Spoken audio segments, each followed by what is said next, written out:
Good morning. Good Monday morning, my fellow Americans. This is Gene Daddy here, and it's the fourth, fifth, sixth, seventh week of Corona quarantine festivities. And what I had wanted to talk about in this video is what have we learned so far? A lot has been done, a lot has been said. What have we learned so far? I thought about that this weekend. I thought about it yesterday, since it was a day off. And the thought came to mind about that. What lessons have been learned up to this point because of this crisis that has happened? The first thing that came to my mind is that manufacturing needs to return to the U.S. China has built up its industrial complex for many, many years now, and pretty much everybody goes to China for their manufacturing needs, right? Which is good for them. I suppose it's good for trade, but they kind of somewhat have the monopoly on the whole thing. So my thing is that as a matter of basic national security, that a diversity of manufacturing needs to return to the U.S. That domestic manufacturing clearly in this time is a key to independence and autonomy in a crisis like the one that we have. I mean, perhaps some of you can say in the comment section, I remember there was some either medical supplies or something that we needed to get from China because the disease came from China, right? And it was just bitterly ironic that the same place that the virus came from, we had to go to them or seek them, or they had whatever the material was that we needed to help alleviate this problem. The next thing is disaster preparedness.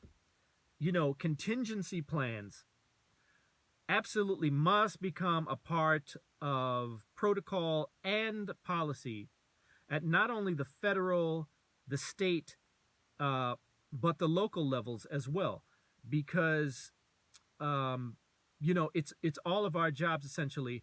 And those, like, for example, this past weekend, both Cuomo and Dumb Blasio tipped their hand again. Well, they want the federal government to do everything, right? They want the government oversight on everything. Now, as the boss has shown, also private sector should be a part of the contingency plan. We should be able to reach out to the private sector to be able to contribute as the same way, they mocked Mike Lindell of MyPillow when he was brought up by the prez to, he said he was going to retool his company to make the masks that were needed. And I think Ford or GM or somebody was retooling their facilities for making ventilators. Private sector stepping up. It doesn't always have to be the government. And as I have said before, in New York, you have billionaires like Michael Bloomberg. You have Jay-Z. You have other multimillionaires in the area. Appeal to the private sector. You're making all this money. Okay, contribute. In fact, one of the things I forgot to mention a while ago, Mike Bloomberg in the debates, in the last big debate, didn't he say, yes, I'm a billionaire and I'm trying to give my money away? Really? Now's your chance to prove it. Start giving your money away to small businesses and individuals that need it. What have we learned? The next thing that we have learned of major significance is that the Marxist leftist Democrats have shown themselves to be the enemy within, without a doubt. All right? What they have shown is that in the event of a crisis, like the one that we have now, that they will side with the enemies of their own country. For example, with the Soleimani issue and Iran, who did the media and the Democratic leadership side with? They didn't side with us. They sided with, lauding accolades upon Soleimani. He was what do they call him? A high esteemed cleric or intellectual or something like that, right? And now with the COVID situation, China flu, Kung flu, Wuhan flu, with China, they're on the side of China because it came from China. And the WHO, you know, they're all about lauding them, even though it is coming out, you know, constantly how the WHO, the World Health Organization, you know, more or less botched this issue in favor of China. And also that has also shown, as what's his name, Rahm Emanuel or whoever it says, never let a good crisis go to waste. All right. And in this case, they're not letting it go to waste because it's about money for them, that they'll take any opportunity to bankrupt the nation. So, for example, a friend of mine was telling me, you notice how there's no more flu deaths, that everything is now coronavirus? No more flu deaths, right? So is it a scam that every death that you see in New York City is COVID related, right? So I put up a meme on Fascist Book. It was of a guy in his Speedos, and he was a high diver, and the caption read, man jumps out of airplane without parachute, dies of coronavirus. You understand? Right? So everything is now coronavirus related. And why is that?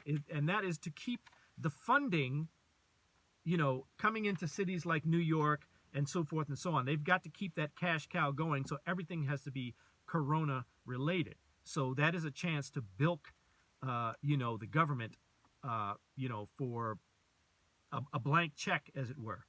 You know, also, the Marxist leftist Dems, even now, never miss an opportunity to sow division and maintain victim status for as many non-white groups as possible.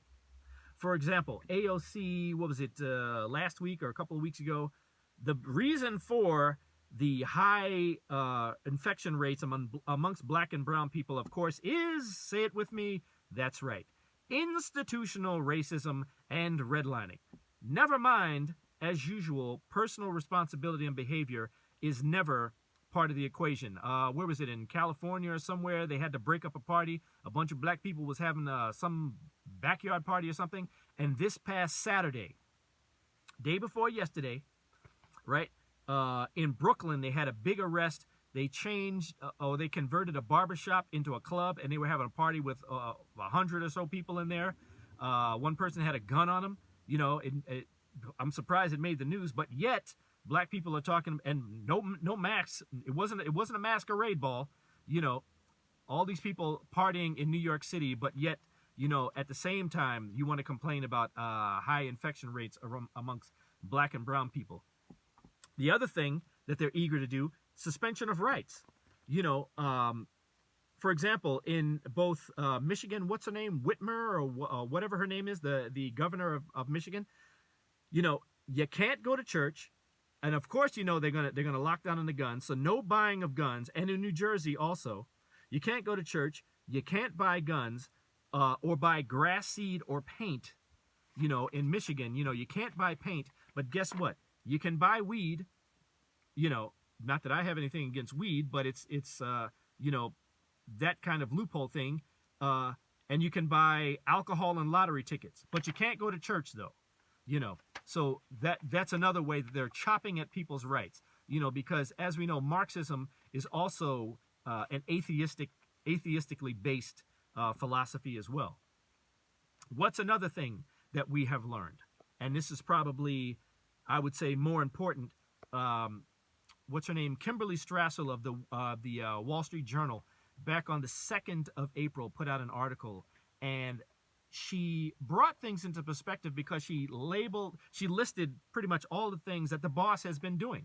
You know, despite all the naysayers who are just negative, everything is negative. Pelosi, you know, everything is a failure that he's doing.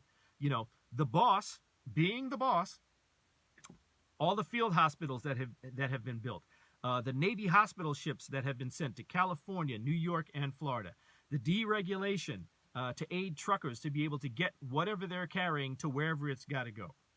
You know, and again, enlisting the private sector for masks and ventilators and now testing, right?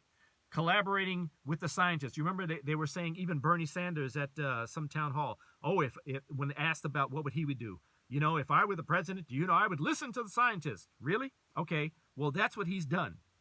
In fact, Fauci, Fireball Fauci, and Dr. Birx, beat him down Birx, you know, they both came out, or Fauci did at least, and said, yeah, he had to put that to rest, as I said in another video, that yes, we discussed border closings, we discussed quarantine. You know, these things were discussed in you know, the people in his task force, the amount of people that he has in his task force taking care of things. You know, the constant media updates, letting us know what is going on, keeping people abreast of what's going on. And let us not forget the mayors, including Cuomo, and the guy in California whose name I can never freaking remember. I forgot. Whoever the governor of California is, de Blasio, you know, acknowledging his help and support when requested. You know, they said it openly. Yes, we spoke with the president. We requested this, and it was given to us. You know, so in summation, there's been progress. You know, they talk about the high death rate, but the death rate per capita is low compared to many other countries. You know, the detractors out there, you know, can amazingly look at the same scenario and same set of facts and arriving at completely different conclusions. You know, because they're just negative and contrarian, as I've said before. And the question is to them, what would you be doing? You know, what's your plan at this moment? How would you be counteracting this? You know, lots of criticism, but of course, no solution. So anyway, of course, fight amongst yourselves in the comment section, mosh pit. You know, that's my 2 cents. Like and subscribe. And I'm Gene Daddy, and I am out.